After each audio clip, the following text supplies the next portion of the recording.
ఈ రోజు రాజధాని విషయంలో అసెంబ్లీలో చర్చ జరుగుతూ ఉంది.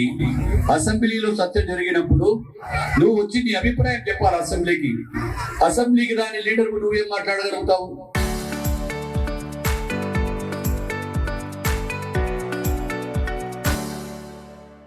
ఆయన ప్రతిపక్ష హోదా ఇచ్చే వస్తాడంటే లేకుంటే లేట. గత 5 సంవత్సరాల పరిపాలన చూశాము. ఏ గ్రామంలో చూసినా విధ్వంసం మొదలు పెట్టారు. అదే విధంగా ఎక్కడైనా పైలాన్ ఉంటే పైలాన్లు కూడా పెట్టారు. 5 సంవత్సరాలు వాళ్ళ వికృత చేష్టం చూసిన తర్వాత వైనాట్ 175 అని చెప్పినటువంటి జగన్మోహన్ రెడ్డి గారికి విర్రవీగినటువంటి మాజీ శాసనసభ్యులకు ప్రజలందరూ కూడా బుద్ధి చెప్పి 151 స్థానాన్ని 5 పక్కకు తీస్తే 11 స్థానాలకు పరిమితమై మళ్ళీ వీళ్ళు కలలు గట్టా ఉన్నారు.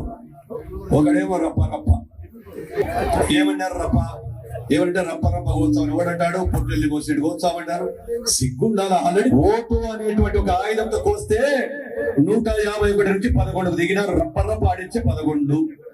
భారతదేశంలో ఏ రాష్ట్రానికి రాలేనటువంటి పెట్టుబడులు పరిగెత్తుకుని వస్తా ఉన్నాయి. పరిశ్రమలను భయపెడతారు. మళ్ళీ నేను వస్తే మిమ్మల్ని జైలు పెడతా.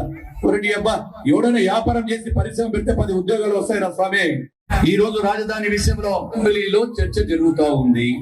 అసెంబ్లీలో చర్చ జరిగినప్పుడు నువ్వు వచ్చి నీ అభిప్రాయం చెప్పాలి అసెంబ్లీకి దాని లీడర్ నువ్వేం మాట్లాడగలుగుతావు?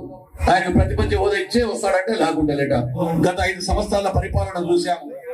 ఏ గ్రామంలో చూసినా విధ్వంసం మొదలు పెట్టారు. అదే విధంగా ఎక్కడైనా పైలాన్ ఉంటే పైలాన్లు కూడా పెట్టారు.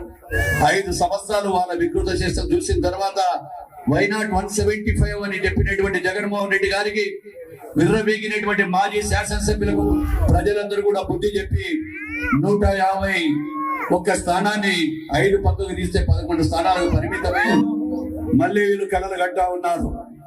ఒకడేమో రప్ప ఏమన్నారు రప్ప ఏమంటే రప్ప కూర్చోమని ఎవడంటాడు, పొట్టెల్లి కోసేడు కూర్చోమంటారు. సిగ్గుండాల ఆల్రెడీ ఓటు అనేటువంటి ఒక ఆయుధంతో కోస్తే 151 నుంచి 11 దిగినారు. రప్ప ఆడించే 11. భారతదేశంలో ఏ రాష్ట్రానికి రాలేనటువంటి పెట్టుబడులు పరిగెత్తుకుని వస్తా ఉన్నాయి. పరిశ్రమలను భయపెడతారు. మళ్ళీ నేను వస్తే మిమ్మల్ని జైలు పెడతా. ఒకటి అబ్బా ఎవడైనా వ్యాపారం చేసి పరిశ్రమ పెడితే 10 ఉద్యోగాలు వస్తాయి రా స్వామి.